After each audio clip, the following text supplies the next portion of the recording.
श्री कृष्ण चैतन्य प्रभु दया करो मोरे। श्री कृष्ण चैतन्य प्रभु दया करो मोरे।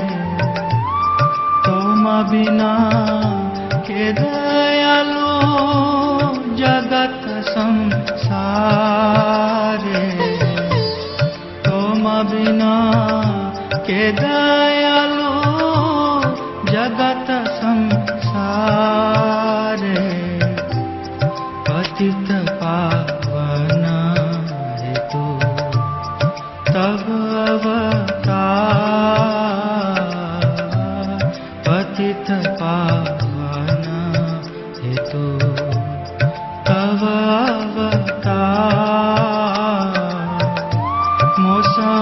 पतित प्रभु न पाइबे मौसम पतित प्रभु न पाइबे। श्री कृष्ण चैतन्य। ओम ज्ञानतिमिरन्धस्य ज्ञानाञ्जनशलाकया चक्षुरुन्मिलितं येन तस्मै श्रीगुरवे नमः। नमः ओं विष्णुपदाय कृष्णप्रेष्ठाय भूतले श्रीमते भक्तिवेदान्त स्वामिनिति नामिने। नमस्ते सारस्वती देवं गौरवाणी प्रचारिणे निर्विशेषशून्यवादी पाश्चात्य देशतारिणे। जय श्री कृष्ण चैतन्य प्रभु नित्यानंद श्री अद्वैत गदाधर श्रीवासदि गौरभक्त वृंद। हरे कृष्ण कृष्ण कृष्ण हरे हरे हरे राम राम राम हरे हरे। श्री भगवानुवाच कामयेष क्रोधयेष रजोगुण समुद्भव महासनो महापात्मा विद्येनमिह వైరిణం। శ్రీకృష్ణ భగవానుడు పలికెను, అర్జున, రజోగుణ సంపర్కముచే ఉద్భవించి తదుపరి క్రోధముగా పరిగణించు కామమే దానికి కారణము. అదియే ఈ ప్రపంచమునకు సర్వమును కబళించునట్టి పాపభూ ఇష్ట శత్రువు. భగవంతుడు ఇక్కడ ముఖ్యంగా భగవానువాచ అన్నారు. ఎవరు భగవానుడు? కృష్ణుడు భగవాను. కృష్ణస్తు భగవాను స్వయం. పరాశరముని భగవాన్ అన్నటువంటి దానికి నిర్వచనం ఆయన చెప్తున్నారు. భగ్ అంటే ఐశ్వర్యాలు, వాన్ అంటే ఏకకాలంలో అన్ని ఐశ్వర్యాలను సంపూర్ణంగా కలిగినటువంటి వ్యక్తి భగవానుడు అయ్యేదానికి అవకాశం ఉంది. అదేమిటి? షడైశ్వర్యాలు. ఆ షడైశ్వర్యాలు ఏమిటి? సంపూర్ణమైనటువంటి శక్తివంతుడు భగవంతుడు. ఆయన అవతరించిన తక్షణమే పూతన అన్నటువంటి రాక్షసిని సంహరించాడు. తర్వాత 7 సంవత్సరాల వయసులో గిరిగోవర్ధన పర్వతాన్ని చిటికిన వేల మీద ఎత్తి నిలబడ్డాడు. తర్వాత సంపూర్ణ జ్ఞానవంతుడు. వేదాలు, ఉపనిషత్తులు అన్నీ వచ్చింది జ్ఞానం అంతా కూడా భగవంతుడి నుంచే. తర్వాత కురుక్షేత్ర సంగ్రామంలో యుద్ధానికి ముందు అర్ధ గంటలో ఈ యొక్క భగవద్గీత సంవాదం అన్నటువంటిది అర్జునునికి భగవంతునికి మధ్య జరిగింది అని చెప్పి చరిత్ర చెప్తూ ఉందన్నమాట. జ్ఞాననిధి, శక్తివంతుడు, సంపూర్ణ జ్ఞానవంతుడు. తర్వాత సంపూర్ణ సౌందర్యవంతుడు. ఆయన యొక్క సౌందర్యం ఎంతో దివ్యంగా ఉంటుంది. ఒక్క పూర్ణచంద్రుని చూస్తేనే ఎంతో నిర్మలత్వం ఉంటుంది. సృష్టిలో ఉన్నటువంటి 24.5 పూర్ణచంద్రులు కలిపితే ఎంత నిర్మలత్వం ఉంటుందో భగవంతుని యొక్క ముఖార వింతం అంత నిర్మలంగా ఉంటుందంట. ముందు కూడా మనం చర్చించాం. గోపికలు అంటూ ఉన్నారు, హే బ్రహ్మ, నీకు సృష్టించడం తెలుసా? ఈ కనురెప్పలు ఎందుకయ్యా పెట్టావు? క్షణిక కాలంలో ఆ కనురెప్పలు మూసినప్పుడు ఆ దివ్య మంగళ స్వరూపాన్ని మేము దర్శించలేకుండా ఉన్నామే అంటూ ఉన్నారనమాట. అంత సౌందర్యవంతుడు. తర్వాత ఐశ్వర్యవంతుడు. ఆయన సృష్టి అంతా కూడా ఆయనదే. ఆ భౌతిక జగత్తుకు వచ్చినప్పుడు ఆయన ఐశ్వర్యాన్ని కూడా ఏ రకంగా ప్రదర్శిస్తాడు? 16,108 భార్యలకు 16,108 అంతఃపురాలు, బంగారు పాలరాయి మిశ్రమంతో కట్టినటువంటిది, వజ్ర వైడూర్యాలతో నేల మాటు వేసినటువంటి నేల, తర్వాత 16,108 భార్యలతోటి 16,108 కృష్ణులు ఉన్నారు. ప్రతి రాణి కూడా కృష్ణుడు నాకే సొంతం అని చెప్పి అనుకుంటూ ఉన్నారు. సో ఈ రకంగా ఐశ్వర్యవంతుడు, తర్వాత కీర్తివంతుడు. ఆయన యొక్క కీర్తి ఇక్కడే కాదు, అఖిలాండ కోటి బ్రహ్మాండాల్లో ఆయన కీర్తిస్తూ ఉన్నారు. అంత కీర్తివంతుడు భగవంతుడు. తర్వాత వైరాగ్యవంతుడు. ఇంత పెద్ద ప్రపంచాన్ని ఆయన సృష్టించి మన చేతుల్లో పెట్టేశాడు, తనకి ఏ సంబంధము లేనట్టుగా తటస్థంగా ఉన్నాడు. ఇంత వైరాగ్యవంతుడు. షడైశ్వర్యస్య సమగ్రస్య, ఈ షడైశ్వర్యాలు సమగ్రముగా కలిగినటువంటి వ్యక్తి భగవంతుడు అని చెప్పి పరాశరముని ఆయన వివరిస్తూ ఉన్నారు. అందరూ భగవంతుళ్ళు అయ్యేదానికి అవకాశం లేదు. అందువల్ల భగవాను కృష్ణ ఇక్కడ ఏంటి అంటే భగవాను వాచ అన్నటువంటిది కృష్ణునికే ఉపయోగింపబడినటువంటిది. సో అందువల్ల ఆ భగవాన్ అన్నటువంటి దానికి మనం నిర్వచనం అర్థం చేసుకోవాలా. ఏమవుతుంది అంటే శాస్త్రం అన్నటువంటిది అవగాహన లేకపోతే ఈరోజు ఆ పదం అన్నటువంటిది సర్వసాధారణమైపోయింది. ప్రతి ఒక్క వ్యక్తి కూడా ఆ యొక్క భగవాన్ అన్నటువంటి పదాన్ని ఉపయోగించుకుంటూ ఉన్నాడు అనమాట. సో అది ఉపయోగించుకునేదానికి లేదు. కేవలం ఈ ఐశ్వర్యాలన్నీ కూడా కలిగినటువంటి వాడే భగవంతుడు అయ్యేదానికి అవకాశం ఉంది. అది కూడా నేను చెప్పినటువంటిది కాదు, పరాశరముని ఆయన చెప్తూ ఉన్నారనమాట. ఏమవుతుంది అంటే మనకి ఏ జ్ఞానం తెలియకపోతే, పూర్వానికి ఎవరో ఒక వ్యక్తి కూర్చున్న కొమ్మ నరుకుతూ ఉన్నాడంట. పోయే బాటసారి చెప్పాడు, అరే నాయన కూర్చున్న కొమ్మ నరుకుతున్నావు పడిపోతుందిరా అన్నాడు. అతనేమన్నాడు అంటే, పోయా నువ్వు ఈ పని నువ్వు చూసుకో, నాతో నీకు దేనికి అన్నాడు.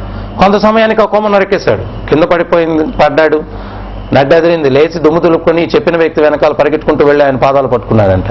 ఇందాక పోపమన్నావు, ఇప్పుడు పాదాలు పట్టుకున్నావు ఏంట్రా అంటే, మీరు సామాన్యులు కాదు, జరగబోయే భవిష్యత్తు చెప్పారు అన్నాడు. ఒరే కూర్చున్న కొమ్మ నరికేస్తే పడిపోతావు అని తెలియనటువంటి మూర్ఖుడని నాకు తెలియదురా నాయన, నా కాళ్ళు వదిలిపెట్టు, నాకు చాలా పనులు ఉన్నాయన్నాడు. సో ఈ రకంగా ఆధ్యాత్మికం, ఇది పుణ్యభూమి, వేదభూమి, కర్మభూమి. కానీ మనం ఇక్కడ పుట్టినప్పటికీ కూడా మనకు లేటెస్ట్ మ్యాగజైన్లో ఏముంది, లేకపోతే సినిమా కబుర్లు ఏంటి, ఇంకోటేంటి ఇవన్నీ తెలుసు. కానీ శాస్త్రాల్లో ఏముంది అన్నటువంటి సత్యాలు తెలియదు. వేరే వాళ్ళు వచ్చి మనల్ని మీ కృష్ణుడు స్త్రీలోలుడనో లేకపోతే ఇంకోటనో అంటే మనం అవునే కదా మనకేం తెలియదే. కానీ అది భక్తునికి భగవంతునికి మధ్య ఉన్నటువంటి సంబంధం. రామావతారంలో రాముల వారు అరణ్యాల్లో సంచరిస్తూ ఉన్నప్పుడు అక్కడ ఉన్నటువంటి మునులు, యోగులు అందరూ కూడా ఆయన యొక్క రూపలావణ్యానికి ముగ్ధులైపోయారంట. ఆయనకు సేవ చేసి ఎంతో తన్మయత్వాన్ని చెందారు. అప్పుడు వాళ్ళు మనోభావన వ్యక్తపరిచారు. ఏమని అంటే, స్వామి మీకు సన్నిహితంగా సేవ చేసేటువంటి మహద్భాగ్యాన్ని మాకు కలిగించండి అన్నారు. అంటే వాళ్ళ మనోభావన ఏంటి అంటే, భగవంతునితో రసాలు ఉన్నాయి, సాఖ్య రసం, వాత్సల్య రసం, దాస్య రసం, మాధుర్య రసం. అన్నిటిలోకి ఉత్తమమైనటువంటి రసం మాధుర్య రసం. అంటే ప్రేయసి ప్రియులు, అంటే భార్యాభర్తలు, ఇది ఉత్తమమైనటువంటి రసం అని చెప్తారు. మరి భగవంతుడు ఏ భక్తుడు ఏ యొక్క రసాన్ని కోరుకుంటాడో యద్భావం తద్భవతి, అది ఇస్తాడనమాట. అప్పుడు వీళ్ళందరి భావన ఏంటి అంటే, ఆ మాధుర్య రసాన్ని భగవంతునితో అనుభవించాలని చెప్పి వాళ్ళ మనోభావన. రాముల వారికి అర్థమైంది, పరమాత్మ ఆయనకు అర్థం కానిది ఏముంటుంది. ఆయన ఏమన్నారు అంటే, అయ్యా ఈ యొక్క అవతారంలో ప్రత్యేకించి రామావతారంలో ఏకపత్ని వ్రత, ఒకే పత్ని అన్నటువంటి వ్రతంతో నేను వచ్చాను. ఈ యొక్క అవతారంలో మీకు అవకాశం లేదు, రాబోయే కృష్ణావతారంలో మీ అందరి కోరికలను తీరుస్తాను అన్నారు. సో ఆ మునులు, యోగులు వాళ్ళందరూ కూడా గోపికలుగా, రాణులుగా, వీళ్ళుగా పుట్టారనమాట. సో వాళ్ళ యొక్క కోరికను తీర్చడానికి భగవంతుడు ఆ మాధుర్య రసాన్ని వాళ్ళకి ఇచ్చారు. సో అది ఆ భక్తునికి భగవంతునికి ఉన్నటువంటి సంబంధం. ఇంకొకటి ఏమిటి అంటే, ఆధ్యాత్మిక జగత్తులో కానీ భగవంతుడితో కానీ కామం అన్నటువంటిది లేదు. కామం అన్నటువంటిది భగవంతుడు ఇక్కడ ఏం చెప్తూ ఉన్నారు అంటే, కామం ఈ ప్రపంచాన్ని కబళించేటువంటి శత్రువు అని చెప్పి ఈ శ్లోకంలో చెప్తూ ఉన్నారు. అటువంటి కామాన్ని భగవంతుడు అనుభవిస్తాడా? కానీ భగవంతునితో ఉన్నటువంటిది ప్రేమ, అది భౌతిక జగత్తులో ప్రవేశించిన తక్షణమే అదేమవుతుంది అంటే కామంగా మారుతుంది. ఉదాహరణ ఇక్కడ చెప్తూ ఉన్నారు, పాలకు మనం పులుపైనటువంటి వస్తువు చింతపండు రసం తగిలిస్తే అది విరిగిపోతుంది, లేకపోతే పెరుగుగా మారుతుంది. అదే రకంగా ఆధ్యాత్మిక జగత్తులో భగవంతునితో ఉన్నటువంటి ప్రేమతత్వం భౌతిక జగత్తులోకి వచ్చేసరికి అది కామతత్వం అవుతూ ఉంది. అది మనం అర్థం చేసుకోవాలా.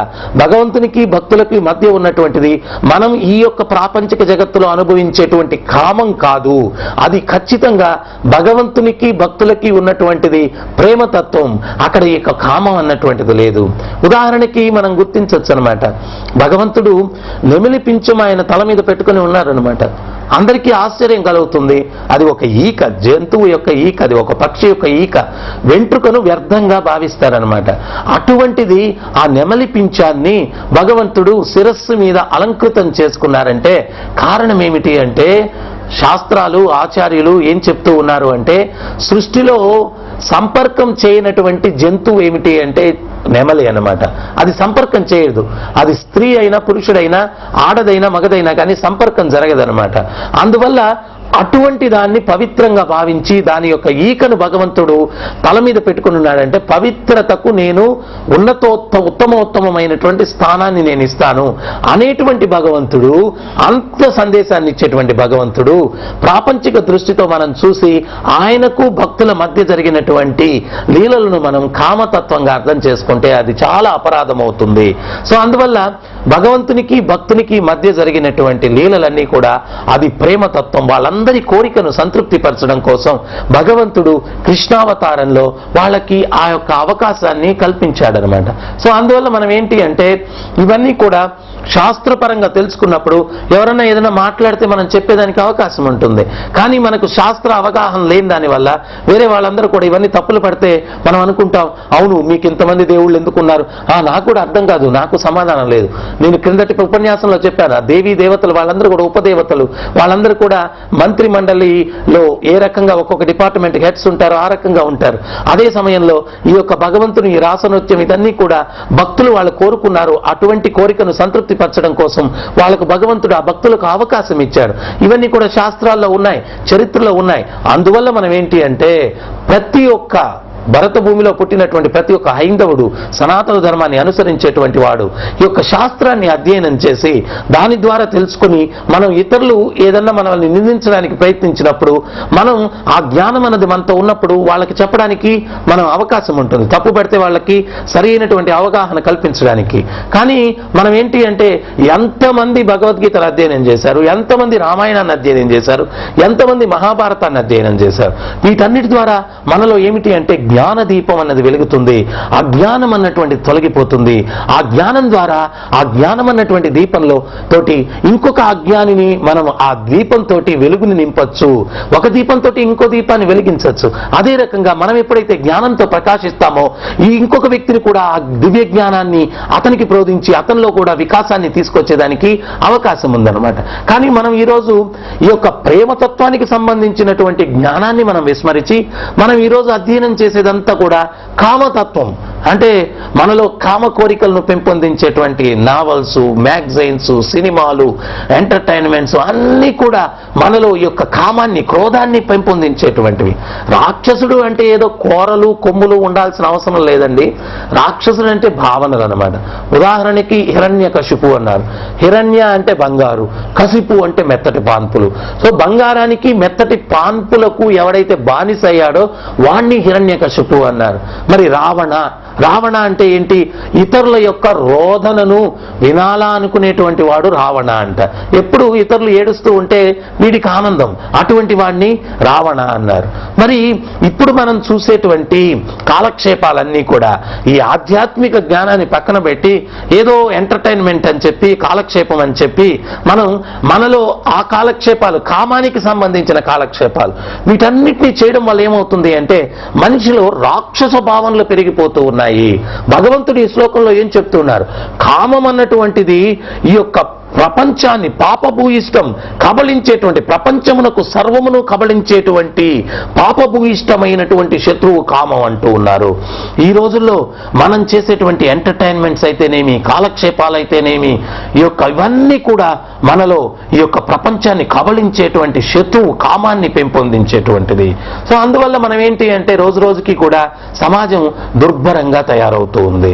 ప్రతి ఒక్క వ్యక్తిలో కూడా కామభావన, ప్రతి ఒక్కడు ఇంతకు ముందు యుగాలకి ఇప్పటికీ వ్యత్యాసం అదేనమాట. ఇంతకు ముందు యుగాల్లో ఏంటి అంటే పరిత్రాణాయ సాధూనాం వినాశాయ చతుష్కృతాం ధర్మ సంస్థాపనార్థాయం సంభవామి యుగే యుగే. ఇంతకుముందు యుగాల్లో ఏంటి, దుష్టులు ఒక పక్షాన్ని ఉండేవాళ్ళు, సాధువులు ఒక పక్షాన్ని ఉండేవాళ్ళు. భగవంతుడు అవతరించి దుష్టులను సంహారం చేసి సాధువులను రక్షించేటువంటి వారు. కానీ కలియుగంలో ఏంటి అంటే ఆ ఇద్దరు ఒకరిలోనే ఉన్నారు. కొంతసేపు వీడు సాధువులాగా ఉంటాడు, కొంతసేపు దుర్మార్గులాగా ఉంటాడు. ఒక్కోసారి నీ పేరు ఏంటి అంటే నా పేరు సుబ్బారావు అండి, అదే వ్యక్తిని తర్వాత ఇంకెవరన్నా ఏంది ఎన్నిసార్లు చెప్పాలి అది ఇదే, ఒకే వ్యక్తి ఒకళ్ళలోనే రాక్షసుడు ఉన్నారు, సాధువు ఉన్నాడు. మరి తరుణోపాయం ఏంటి? అందుకనే ఆయుధం పట్టేటట్టుంటే ఎవడో మిగలడు కలియుగంలో, అందరూ రాక్షసులేనమాట. అందుకని చెప్పి చాలా మంది అడుగుతూ ఉంటారనమాట, పరిత్రాణాయ సాధూనాం వినాశాయ చతుష్కృతాం ధర్మ సంస్థాపనార్థాయం సంభవామి యుగే యుగే అన్నారు స్వామి. మరి ఏది కలియుగంలో ఇన్ని అరాచకాలు పెరిగిపోతూ ఉంటే మరి భగవంతుడు ఏది రాలేదు అన్నాడు. నాయన భగవంతుడు ఏమన్నారు, సాధువులను రక్షించడానికి, పరిత్రాణాయ సాధూనాం, సాధువులను రక్షించడానికి దుష్టులను శిక్షించడానికి నేను వస్తానన్నారు. మరి కలియుగంలో సాధువులు ఎవరున్నారు చెప్పండి, అందరూ దుష్టుల్లాగానే ఉన్నారు. ఏంటి అంటే చిన్న దొంగ పెద్ద దొంగ అంతే, అంతకు మించి ఏం లేదు. మరి ఈ దొంగల్ని సంహారం చేయడానికి భగవంతుడు రావాల్సిన అవసరం లేదనమాట. వాడు ఒకరినొకడు సంహరించేసుకుంటాడనమాట. చిన్న చేపను మింగడానికి ఒక పెద్ద చేప ఉంటే దాన్ని మింగడానికి ఇంకో పెద్ద చేప ఉంటుంది. ముగ్గురు దొంగలు ఊరంతా దోచుకుని అరణ్యానికి వెళ్ళారంట. వాళ్ళలో వాళ్ళు చర్చించుకుంటున్నారు ఏమని అంటే, అరే మనం నిజాయితీగా పంచుకోవాలి, చేసిన పని ఏంటి దొంగతనం, పంచుకునే దగ్గరికి వచ్చేసరికి నిజాయితీ వచ్చింది. అప్పుడు ఒకడన్నాడు, మన సంచులైతే నిండాయి, కడుపులు ఖాళీ అయిపోయాయి, పట్టణానికి వెళ్ళి ఎవడన్నా కానీ భోజనం తీసుకొని వస్తే అది తిని పంచుకుందాం అన్నాడు. సరేనని చెప్పి ఒకరిని పట్టణానికి పంపించారు. మిగిలిన ఇద్దరు ఏమనుకుంటున్నారు, వాడు భోజనం తెచ్చే లోపల వీళ్ళిద్దరు ఏం ఆలోచిస్తున్నారంటే, వాడిని కానీ చంపేస్తే వాడి వాటా కూడా మన ఇద్దరమే పంచుకోవచ్చు కదా అన్నాడు ఒకడు. అప్పుడు ఇంకోటి అన్నాడు, అరే నీ బుర్ర అప్పుడప్పుడు పనిచేస్తుంది కదా అన్నాడు. సరే ఏం చేశారు, వాడు భోజనం తెచ్చేసరికి ఒక బండ చాటం దాకా వాడిని ఎత్తున ఒక బండ వేస్తారు, వాడు కుయ్యమంటూ చచ్చాడు అనమాట. చచ్చిన తర్వాత వీళ్ళిద్దరు కూడా ఆనందంతో అనుకున్నది సాధించామని చెప్పి, వాడు చచ్చినోడు ఎట్టకు చచ్చాడు, భోజనం తెచ్చాడు కదా అది తిని మనం పంచుకుందామని చెప్పి ఆ తెచ్చిన భోజనాన్ని తినడం మొదలు పెట్టారు. అయితే వీళ్ళిద్దరికన్నా తెలియగలవాడు వాడేం చేశాడు అంటే, ఆ తెచ్చిన ఆహారంలో విషం కలిపి తెచ్చేశాడు, వీళ్ళకెందుకు వాటా ఇవ్వాలా అని చెప్పి ఆ విషాహారం తిని వీళ్ళిద్దరు కూడా పోయారు. ఇప్పుడు అనుభవించడానికి ఎవరున్నారు? సో భగవంతుడు కూడా ఎంతో అద్భుతమైనటువంటి ఈ సృష్టిని సృష్టించారు ఆయన. కానీ మనం అజ్ఞానంలో, స్వార్థంలో నేనే ఇక్కడ శాశ్వతంగా ఉండాలి, అందరూ నాశనం అవ్వాలన్నటువంటి ప్రయత్నం చేస్తూ ఉన్నాం. కానీ ఆ భావన అన్నటువంటిది ఏమవుతుంది అంటే, every action there is an equal and opposite reaction. మనం ఎప్పుడైతే అందరి యొక్క శ్రేయస్సును కోరుకుంటామో భగవంతుడు మన శ్రేయస్సును కోరుకుంటాడు. మనం అందరికీ కీడును కోరుకుంటామో భగవంతుడు మన కీడును కోరుకుంటాడు.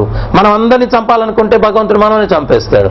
సో అందువల్ల రాకే కృష్ణ మారేకో మారే కృష్ణ రాకే. కృష్ణుడు ఎవరినైనా చంపాలా అంటే వాడిని ఎవడు రక్షించలేడు, కృష్ణుడు ఎవరినైనా కాపాడాలా అంటే వాడిని ఎవడు ఏమీ చేయలేడు అనమాట. ఈ సత్యాన్ని మనం అర్థం చేసుకోవాలి. మరి కృష్ణుడు ఎవరిని కాపాడాలనుకుంటాడు? ధర్మంగా ఉండే వాళ్ళని కాపాడాలనుకుంటాడు. కృష్ణుడు ఎవరిని దండించాలనుకుంటాడు? ధర్మానికి విరుద్ధంగా ఉండేవాడిని దండించాలనుకుంటాడు. సో అందువల్ల మనం ఏంటి అంటే, మన కాలక్షేపాలు ఇవన్నీ కూడా మనలో కామాన్ని, క్రోధాన్ని పెంపొందించేటువంటి కాలక్షేపాలు మనం చేస్తూ ఉన్నాం.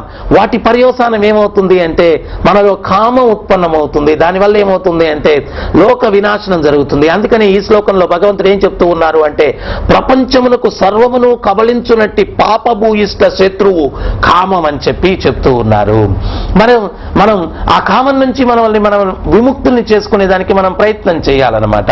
సో అందువల్ల ఎప్పుడైతే మనం ఆ ప్రేమతత్వంలో మునుగుతామో, ఆ ప్రేమతత్వంలో ఆ భగవంతుని యొక్క ప్రేమతత్వాన్ని మనం పొందుతామో అప్పుడు సర్వజీవుల్ని ప్రేమిస్తామన్నమాట. సర్వే జనా సుఖినో భవంతు.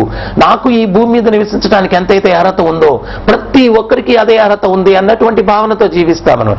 ఈరోజు స్వార్థం నేను ఒక్కనే హ్యాపీగా ఉండాలి, ప్రపంచం అంతా నాశనం అయిపోవాలా, ఇదే భావన ఉందన్నమాట.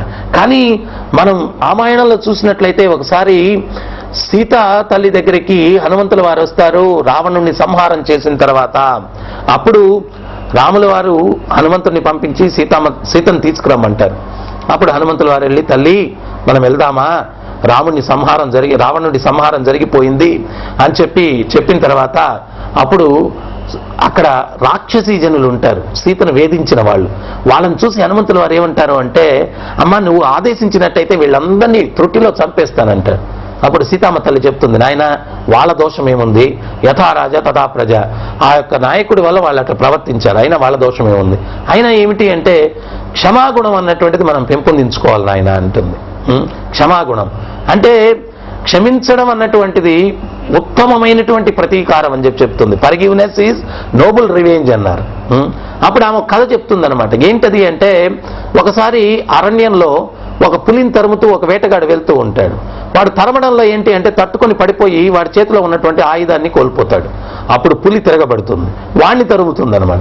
వాడు పరుగున వచ్చి ఒక చెట్టు ఎక్కుతాడు. ఆ చెట్టు ఎక్కడానికి ఆ చెట్టు పైన ఒక వృద్ధ వానరం ఒకటి ఉంటుంది, అది సహాయపడుతుంది అనమాట. పైకి వెళ్ళిన తర్వాత అప్పుడు వాడేమంటాడంటే, నేను పరిగెత్తి చాలా అలసిపోయాను, నీ ఒడిలో నిద్రిస్తాను అంటే, అప్పుడు వానరం అంటుంది సరే పడుకోమని చెప్పి ఒడినిస్తుంది. వాడు పడుకుంటాడు.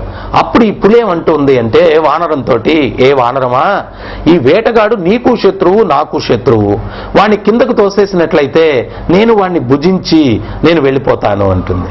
అప్పుడు ఈ వానరం ఏమంటుంది అంటే, ఆశ్రయం ఇచ్చిన వాడికి ద్రోహం చేయడం అన్నటువంటిది నమ్మక ద్రోహం అంటారు, అది బ్రహ్మహత్యా పాతకం, నేను అటువంటి పని చెయ్యను. ఈరోజు మనం చూడండి, ఆధ్యాత్మిక విలువలు నశించిన దానివల్ల యజమాని దగ్గర సేవకు చేరిన దగ్గర నుంచి వాడు ఎప్పుడు యజమాని కావాలా, యజమానికి ఎట్ట టోపీ పెట్టాలా, మోసం చేయాలా అన్నటువంటి ఆలోచనతో వాడు ప్లానింగ్ వేస్తా ఉంటాడనమాట. కానీ ఇక్కడ ఈ కోతి నుంచి మనం తెలుసుకోవచ్చు, ఆశ్రయం ఇచ్చి నేను నమ్మక ద్రోహం ఎట్ట చేయగలను, అది బ్రహ్మహత్యా పాతకం, నేను ఆ పని చేయలేను అని చెప్పి ఆ పులితో చెప్తుందనమాట కోతి. తర్వాత కొంత సమయానికి వీడు అలసట తీరి నిద్రలేస్తాడు. నిద్ర లేచిన తర్వాత ఏమవుతుంది అంటే, ఆ కోతి ఏం చెప్తుంది అంటే, నేను అలసిపోయాను, ఇప్పుడు నీ ఒడిలో నిద్రిస్తాను అంటుంది. సరేనని చెప్పి ఈ యొక్క వేటగాడు కోతిని అనుమతిస్తాడు ఒడిలో నిద్రించడానికి. ఆ సమయంలో ఈ పులేమంటుంది అంటే వేటగాడితోటి ఏమంటుంది అంటే, చూడు నాకు కడుపు నిండడం కావాలా, అది నువ్వైనా ఒకటే కోతైనా ఒకటే, కోతిని కానీ నువ్వు తోసేసావు అంటే నేను భుజించి వెళ్ళిపోతాను, ఆకలి తీరిన తర్వాత ఎవరి జోలికి నేను వెళ్ళను అని చెప్పి చెప్తుంది వేటగాడితోటి. అప్పుడు వేటగాడు ఇదేదో మంచి అవకాశం అని చెప్పి భావిస్తాడు. అందుకనే ఆచార్యులు ఏం చెప్తున్నారంటే, ఈ యొక్క పులి కూడా చెప్తుంది వానరంతో, మనుషుల్ని నమ్మకూడదు అంటుంది అనమాట. జంతువులు అయినా కానీ, ఇప్పుడు క్రూర జంతువు, అది క్రూర జంతువు అని చెప్పి ఎవరి దగ్గరికి వెళ్ళడు. కానీ మనిషిలో ఎంత క్రూరత్వం ఉంది, గోముఖ వ్యాగ్రహం అన్నమాట. అంటే దీనికి అర్థం ఏంటి అంటే, గోవు ముఖాన్ని పొంది ఉన్నాడు, ముఖం గోవులాగా ఉంది కానీ లోపల వ్యాగ్రహం ఉంది, అంటే పులి ఉంది అనమాట. మనిషిలో విషం ఎంత ఉంది అన్నటువంటిది మనకు తెలియదు. పాములో విషం ఉందని తెలిసి దూరంగా ఉంటాం. మనిషిలో వీడెంతో మనిషి కదా అని చెప్పి దగ్గరికి వెళ్తాం, వాడు ఎంత లోపల కల్ముషం పెట్టుకున్నాడు, ఎంత విషం పెట్టుకొని ఉన్నాడు మనకు తెలియదు. అందువల్ల మనుషుల్ని నమ్మకూడదు అని చెప్పి పులి ముందు చెప్తుంది అనమాట. ఎప్పుడైతే ఈ మాట వేటగాడికి పులి చెప్తుందో, నా కడుపు నిండితే ఎవరైనా ఒకటే, కోతైనా ఒకటే, నువ్వైనా ఒకటే, కడుపు నిండిన తర్వాత ఎవరి జోలికి నేను వెళ్ళను, అందువల్ల ఈ కోతిని తోసే తిని నేను వెళ్ళిపోతానని ఎప్పుడైతే ఆ విషయం చెప్తుందో, తక్షణమే వీడు కోతిని తోసేయడానికి ప్రయత్నం చేస్తాడు వేటగాడు. అప్పుడు అదేం చేస్తుంది అంటే, అది వృక్షరాజు అంటారు. జంతువులు ఆ కోతులు ఏంటి అంటే, ఒక కొమ్మ మీద నుంచి ఇంకో కొమ్మకి ఎగరడం అలవాటు. అది పడిపోతూ ఎగిరి ఒక కొమ్మను పట్టుకుంటుంది అనమాట. పట్టుకున్నప్పుడు అప్పుడు ఈ పులి అంటుంది, చూసావా మనుషుల్ని నమ్మద్దు అన్నాను, వీడు ఎంత మోసం చేశాడో చూడు, నీవేమో ఆశ్రయం ఇచ్చాను అది ఇది అని చెప్పి పెద్ద ఉపన్యాసం ఇచ్చావు, కానీ వాడేమో నీకు ద్రోహం చేసి తోసేయడానికి ప్రయత్నం చేశాడు అని చెప్పి, ఇప్పటికైనా ఆలస్యం ఏం లేదు, వాడిని కిందకు తోసేస్తే నేను వాడిని భక్షిస్తాను, నువ్వు ప్రతీకారం తీర్చుకోవచ్చు వాడు నీకు చేసిన నమ్మక ద్రోహానికి అని చెప్పి పులి చెప్తుందన్నమాట. అప్పుడు ఈ వానరం ఏమంటుంది అంటే, ఎవడైనా ఒక పాపపు మార్గంలో ఏదన్నా నాకు ఒక వ్యక్తి కష్టాన్ని కలిగిస్తే అదే పాపపు మార్గాన్ని ఎన్నుకొని ప్రతీకారం తీర్చుకుంటే వాడికి నాకు వ్యత్యాసం ఏముంది, అందువల్ల నేను అదే మార్గాన్ని ఎన్నుకొని నేను ప్రతీకారం తీర్చుకోను, ఈ ప్రదేశాన్ని విడిచిపెట్టి నేను వెళ్ళిపోతాను అని చెప్పి వాడిని క్షమించి ఆ ప్రదేశాన్ని విడిచిపెట్టి ఆ వానరం వెళ్ళిపోతుందన్నమాట. ఇది సీతమ్మ తల్లి హనుమంతుల వారికి చెప్పి, హనుమా క్షమాగుణం అన్నటువంటిది ఇది పరమోత్కృష్టమైన ప్రతీకారమయ్యా, వీళ్ళ తప్పిదం ఏముంది, ఆ రాజు వాళ్ళు ఆ రకంగా ప్రవర్తించారు అని చెప్పి చెప్తుందన్నమాట. సో ఆధ్యాత్మిక చింతన, ఉదాహరణకు ఊహించుకోండి, రామాయణం అధ్యయనం చేయడం ద్వారా, మహాభారతం అధ్యయనం చేయడం ద్వారా ఇటువంటి ఉత్తమ లక్షణాలు మనకు వచ్చినప్పుడు సమాజంలో ఎంత పరివర్తన కలుగుతుంది, ఎంత మార్పు కలుగుతుంది. కానీ ఈరోజు మనం ఏంటి అంటే, ఈ యొక్క నావల్స్ అయితే ఏముంది, మనం చూసే సీరియల్స్ లేకపోతే సినిమాలు వీటిల్లో అంతా కూడా ఎన్ని లక్షల మార్గాలు ఉన్నాయి తప్పుడు పనులు చేయడానికి, వెరైటీ కోసం అటువంటివన్నీ కూడా చూపిస్తూ ఉన్నారు. అవన్నీ చూసి బుద్ధి నాశనం, వీళ్ళలో బుద్ధి నాశనం అవుతుంది, కామం విపరీతంగా ఉత్పన్నమవుతూ ఉంది. అందువల్ల సమాజం రోజు రోజుకి, అందుకని ఈ శ్లోకంలో భగవంతుడు మనకు ప్రికాషన్ గా ముందు జాగ్రత్తగా వార్నింగ్ ఇస్తున్నారు. ఈ శ్లోకంలో కామం అన్నటువంటిది ఈ ప్రపంచాన్ని సర్వనాశనం చేసేటువంటి శత్రువు అంటున్నారు. మరి ఆ కామాన్ని జయించడానికి తరుణోపాయం ఏంటి అంటే ఆధ్యాత్మిక చింతన, ఆ ప్రేమ స్వరూపుడైనటువంటి భగవత్ సేవలో మనల్ని మనం కైంకర్యం చేసుకోవడం ద్వారా కామాన్ని మనం జయించగలం. ఈ సమాజాన్ని, ఆ ప్రపంచాన్ని నాశనం చేసేటువంటి ఆ కామాన్ని సమాజం నుంచి మనం తొలగించగలం. కేవలం ఆ భగవత్ సేవలో మనల్ని మనం కైంకర్యం చేసుకోవడమే దానికి తరుణోపాయం, పరిష్కారం అన్నమాట. సో అందువల్ల మనం అర్థం చేసుకోవాల్సింది ఏంటి అంటే ఈ యొక్క కామం, దాన్ని జయించడానికి ప్రయత్నించాలా. కామాన్ని జయించినటువంటి వాడు, మనసును జయించినటువంటి వాడే నిజమైనటువంటి ధీరుడు అని చెప్పి శాస్త్రాలు చెప్తూ ఉన్నాయి, భగవద్గీతలో భగవంతుడు చెప్తూ ఉన్నాడు. సో అందువల్ల మనం ఈ యొక్క కామం ద్వారా ఈ యొక్క రాక్షస ప్రవృత్తులు పెంపొందించుకోవడం కాదు. మనం ఈ యొక్క కోతి చూడండి ఎంత ఉత్తమం, క్షమాగుణం, ఒక శత్రువుని కూడా క్షమించడం, ద్రోహం చేసిన వాడిని కూడా క్షమించడం ఉత్తమమైనటువంటి ప్రతీకారం అని చెప్పి అది ఆ ప్రదేశాన్ని విడిచిపెట్టి వెళ్ళిపోయింది. అటువంటి ఉత్తమ లక్షణాలు ఆధ్యాత్మిక చింతన ద్వారా మనలో కలుగుతాయి. అందువల్ల సత్సాంగత్యం చేయడం, సాధన చేయడం, మనిషి జంతువులాగా జీవించడం కాదు. జంతువుకు మనకు వ్యత్యాసం ఉండాలా. ఈరోజు మానవుడు జీవించే విధానాన్ని అది మానవ సమాజం అని చెప్పుకునేదానికి కూడా వీలు లేనటువంటి దుస్థితికి మనం దిగజారిపోయింది. జంతువుల కన్నా కొన్ని నియమాలు ఉన్నాయి కానీ మనిషికి నియమాలు లేవు. జంతువు డైరెక్ట్ గా అటాక్ చేస్తుంది కానీ మనిషి నవ్వుతూనే వెనకాల నుంచి కత్తి వాడు హత్య చేస్తాడనమాట. ఇటువంటి దుర్భరమైనటువంటిది వాతావరణాన్ని మనం ఇది మానవ సమాజం అని చెప్పుకునేదానికి వీలు లేకుండా, అర్హత లేకుండా దిగజారిపోయాం. ఈ యొక్క మానవ సమాజాన్ని ఉద్ధరించాలంటే, తిరిగి ఆ పూర్వ వైభవం, ఆ ప్రేమతత్వంతో సమాజాన్ని నింపాలా అంటే ఆ ప్రేమ స్వరూపుడైనటువంటి ఆ భగవంతుణ్ణి మన జీవితాల్లోకి ఆహ్వానించాలా నామస్మరణ ద్వారా. హరే కృష్ణ హరే కృష్ణ కృష్ణ కృష్ణ హరే హరే, హరే రామ రామ రామ హరే హరే. ఎక్కడ నామాన్ని ఉచ్చరిస్తారో అక్కడ భగవంతుడు ఉపస్థితమవుతారు. ఎత్ర గాయంతి మద్భక్త తత్ర తిష్టామి నారద. నారదా, నా భక్తులు నన్ను ఎక్కడ కీర్తిస్తున్నారో అక్కడ నేను తిష్ట వేస్తానని భగవంతుడు చెప్తున్నారు. మీ గృహాల్లో కూడా నామాన్ని జపించి భగవంతుణ్ణి ఆహ్వానించి గృహాలను వైకుంఠంగా చేసుకోండి. హరే కృష్ణ కృష్ణ కృష్ణ హరే హరే, హరే రామ రామ రామ హరే హరే. सहस्रशीर्षरञ्जितम् सहस्रहस्तराजितम् सहस्रविधविभासितम् सहस्रवर्णसंश्रितम् सहस्ररूपदीपितम् सहस्रनामसरलितम् समस्तसद्गुणोन्नतम् समस्तदेवतातुलम् समस्त